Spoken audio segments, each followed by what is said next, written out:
Hello everyone, it is Racquet here.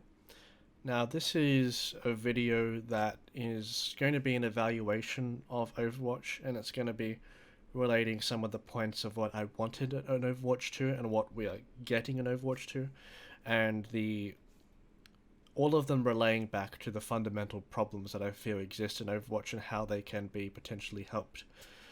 So this is going to be a video about me talking about various aspects of the game, what we saw at BlizzCon, so let's get straight into it. Now, just for a little bit of context, this is coming from a person who does have a semi professional background when it comes to Overwatch. I have done some commentating. I was a semi pro at the very beginning of Overwatch, and of course, uh, I forgot my other one. Oh, sorry, I was a coach as well for a team in Contenders, Legacy Esports. Also, done some coaching at teams outside of Contenders, but either way, I've seen the game from many different lenses, and I feel like I can have some perspective when it comes to Overwatch as someone who has recently left the game, and as someone who is hoping to see more from Blizzard. So let's sort of dive into it.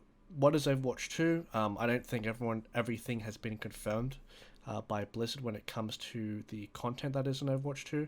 From what I understand, there will be a connectivity between the first game and the second, where the PvP aspect will be with, I guess, in conjunction with each other, while you can have people in Overwatch 1 playing with Overwatch 2. I suppose the only sort of difference in terms of the Overwatch 2 title versus Overwatch 1 would be the PvE game mode, and otherwise there doesn't seem to be that much of a difference. Apparently two heroes on the way too, but this is a little bit concerning, but at the same time I am sort of hopeful. Let me explain. When I first initially saw the tweet from Slasher about the leak about Overwatch 2, I thought this is going to be a way for Blizzard to reset what they've done, or it's going like in the form of a new title, or in the form of a rework of their original title, right? Because in my opinion, and I'll get into this in a little bit, Blizzard have made very big balancing and design problems with their game. And from what we've seen in Overwatch 2, confirmed there could be a lot of different things in the future. There hasn't been much to suggest that much will change. Now, from what I understand, there will be in the Overwatch 2 there is uh, an upgrade in the engine, which raises a question in for the PvP aspect. Is the Overwatch 1 going to be getting that visual upgrade, or like the mechanics upgrade too? We'll have to see. It would be very interesting if that were to happen.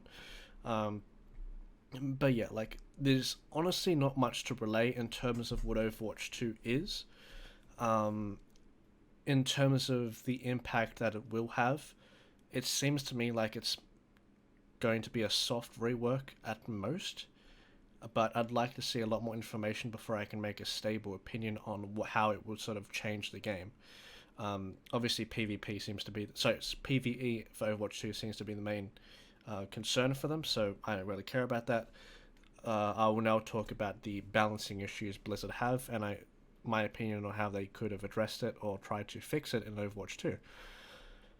So, straight to the point, I feel like Overwatch is going in the same direction of HOTS, or it already has gone in the same direction as HOTS, in that I feel like it has the same problem in that it is rewarding boring playstyles.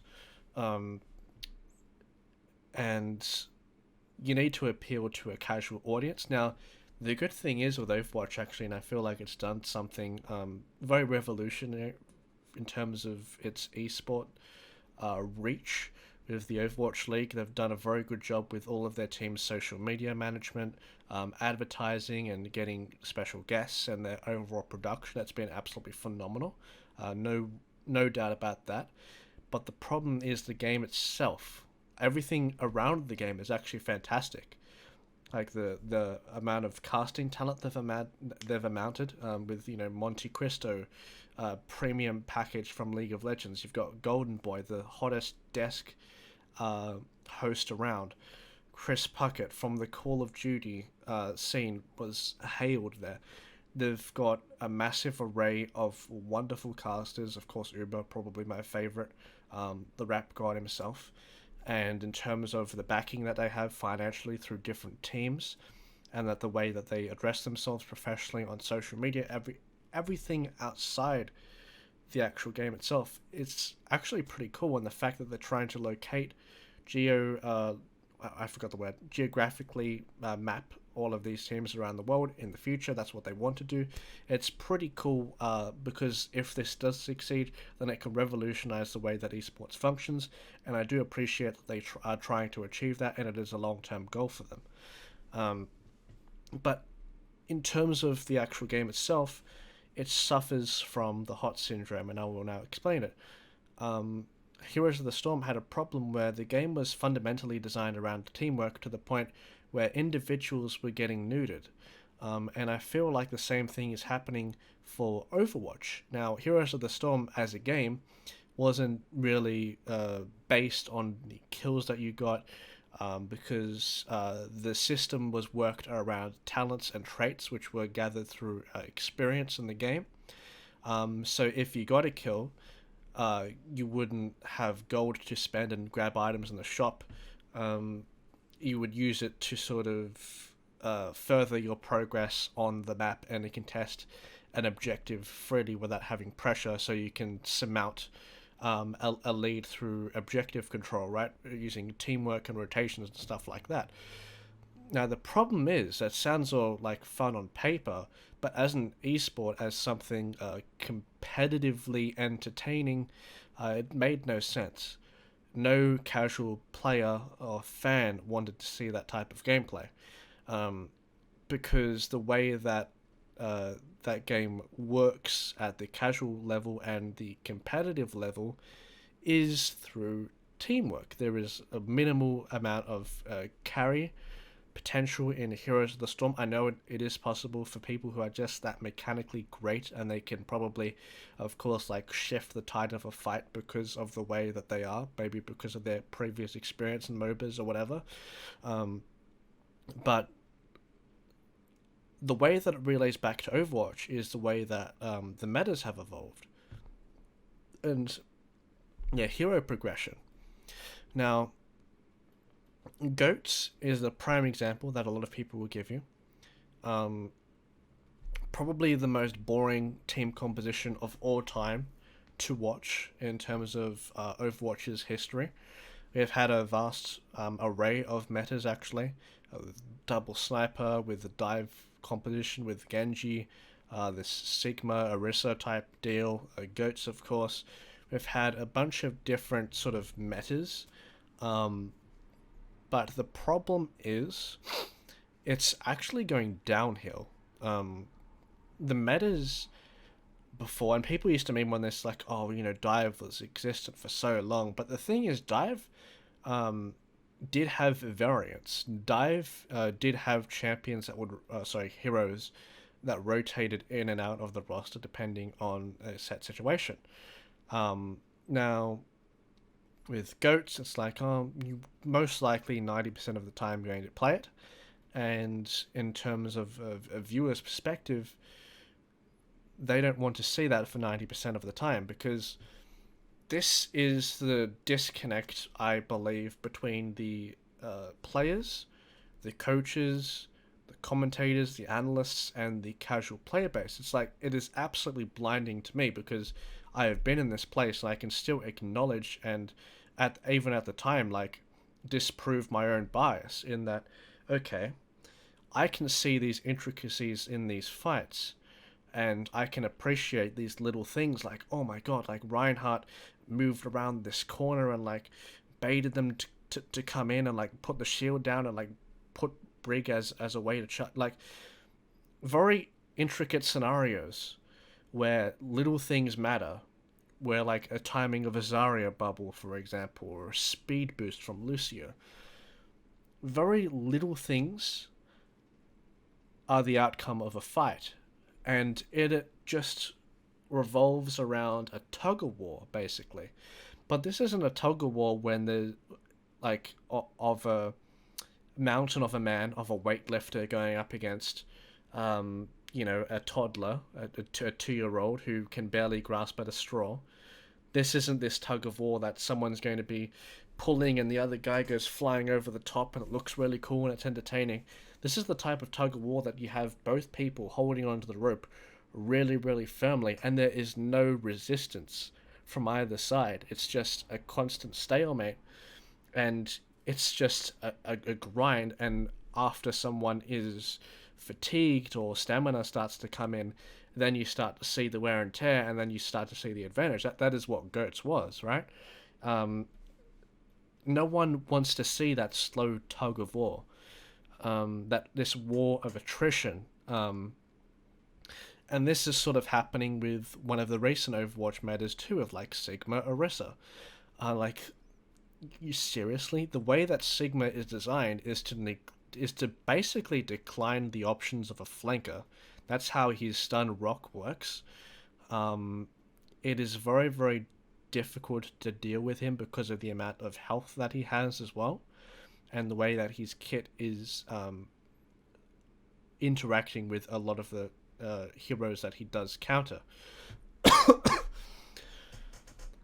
And Orisa, in my opinion, is one of the most boring concepts for a hero you could possibly make. Literally designed to be in those stalemate situations. And because of the way that the meta is, then she starts getting a lot more value from just having a stationary composition that just sit there, or a slow push composition. Like, Dive was the most entertaining thing about Overwatch. And the thing is, if you think about an esport, what is the most marketable thing about esports? It's when you can see the storylines of these godlike players progressing throughout a tournament. It's when you see like these anomalies come into their own and see the difference of skill between the different regions, and the way that you can see the progression and the mechanics and how these guys evolve and react to each other. There are, of course, storylines in every esport, no matter how boring or great it can be. It's just not rewarding enough in Overwatch, I feel. Your characters in the story are being portrayed in the wrong way, or they're not being portrayed at all, I feel, actually. You have a ton of potential to reward players who play fundamentally difficult characters like Genji or Tracer, or McCree or Widowmaker. Like, these characters are incredibly entertaining to watch. And when you post that Twitter clip of them getting a quadra kill, it's going to get a bunch of clicks. You're going to get a bunch of casual people tuning in just to see this guy try and replicate that, right? Again, they're going to be trying it into their ranked games, as like cringeworthy as that can be. That's the sort of impact these individuals have. They inspire players to attempt to try and do the cool stuff they do so they can practice and grind. The thing is, the skills of these players aren't being highlighted. You're seeing a whole talent and array of very strong Overwatch players, but you want to see a field where it's so incredibly unique and diverse, where you can see the strong from the godlikes, or the godlikes from the strong, I should say, revert that. And Overwatch doesn't lend itself to be that because of the way that the game is designed, and the way that Blizzard is introducing this teamwork attribute that Heroes of the Storm, as I referenced before, was the main trait of that game, and ultimately one of the reasons of its downfall, I believe.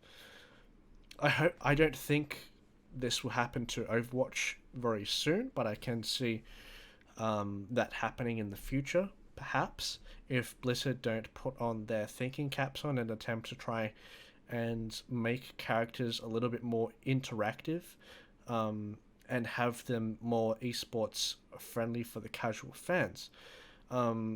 They also, Blizzard, their way of creating heroes is to make them actually very, very strong, and they want to decline archetypes with those. For example, Sigma and Brig, those two characters are actually built to deny flankers completely, and characters that cannot shoot through shields are extremely punished, or characters that, cannot interact in that sort of manner, which is the reason why Doomfist is recognized as a pretty good wildcard pick. My I don't know why. Oh, my I have not interacted with my mouse for a long time. That's why my computer decided to go off. Yeah, that's why Doomfist is recognized as a reasonable power pick.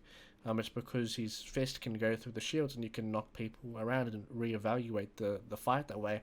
It's why Symmetra was being played around with for a little bit. We need sort of more of these hard rock paper scissors matchups so we can see the evolving game of what Overwatch was supposed to be.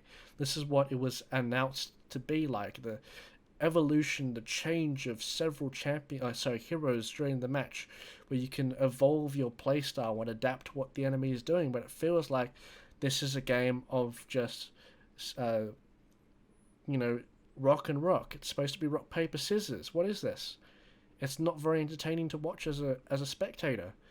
Yeah, and once again, I really want to nail this point home because I know some people involved that have been involved with me competitively or have witnessed stuff of this stuff that I have said in the past and are involved in Overwatch currently may be like, okay, well, I really appreciate the way that Overwatch is because it is really an intricate game, and I like seeing these little macro and macro mistakes and plays that are being adjusted in the match. But you need to realize you need to see this through the casual player's lens because that is the most important, in my opinion.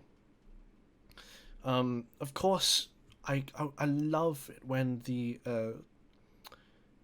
meta is interacted with by pros and they can give very good opinions on how to change things and uh, I know where I'm going with this actually. I just put a blank. But in an ideal world, it's impossible though, where you can cater to both the competitive and the casual player base. Blizzard are finding no mark in that regards because you have players. I mean, this isn't really that much of an issue now. Your superstar players playing Brig, a character that has minimal interaction. You have godlike Widowmakers that have massive potential and getting like headshots from across the map, getting picks. You have Genjis that can go on massive flanks and get massive Dragon Blade kills. And no, because this is better in the scenario, we're going to put you on Brig because you can't get punished as hard and it functions better in this composition. Like, give me a break. I mean, obviously, that isn't much of a problem now, but the flanker problem still exists, not the Brig problem. It's just changed in different ways. Blizzard need to find a way to make sure that the game is more interactive for everyone and so that the star players can actually shine. That is the problem that Overwatch is facing. And I'm not saying that Overwatch is a bad game by any means. I just feel like they just need to rework their philosophy. And it would be a lot better for everyone, I feel. Obviously, there are no easy answers. And if I were to have any, I would tell you. Um, Obviously, you do get the general gist of what I'm trying to say is that players who have massive amounts of skill and are flashy that play these mechanically intensive heroes should be rewarded. Um, and there should be more heroes in the game that do have this element of rock paper scissors, so you are forced to change off. I just feel like we've had this a couple of times now, and especially with the most boring types of compositions and like the goats and like the Sigma, like there just needs to be better variants. I know like Hammond has had like some picks like Winston sometimes, but like it's not the same. That's what I'm trying to say. But yeah, like it's a very hard thing to evaluate. But from my personal opinion, they just need to introduce heroes in the game a little bit faster so that you can have more of an evolving game. Because I feel like with their current roster, they've actually nuded themselves in a way that you only have a few heroes in the game that like DPS that can actually interact with the shield composition metas that we have seen ourselves in for a little bit. And Doomfist is considered like good because he can penetrate through. If there were more heroes in the game that can do that, then all of a sudden you're in a situation where like, oh, I don't want to pick Reinhardt here because they have this guy who they just switched off in. I'm gonna try a diva because all of a sudden I don't like their shield penetration can't go through my defense matrix or whatever. And like, there are a lot of different things to talk about, but I feel like it's difficult to bring them all to light in one video. They just need to complete the circle. They have 2 elements of the circle, or maybe even 1 if I'm being slack, out of this pie, this 3-sectored circle. They need to round it off so that there can be more options. 2-2-2 is a pretty cool way to play the game. I appreciate the way that they did that, but there are still changes to be made. Blizzard have been reasonably more active than what they have been before. Hopefully that it does move to a better space in the future. But yeah, thank you guys. This is just a little bit of me talking about the game, obviously. And let's see if Overwatch 2 changes anything. Hopefully it does, because I think in concept Overwatch is a beautiful game. And they just need to find and get rid of all these holes that I feel like plague the game. So yeah, take care everyone. Say something wrong, talking on the phone, I'm talking on the phone, and nobody be the door, and nobody be the door.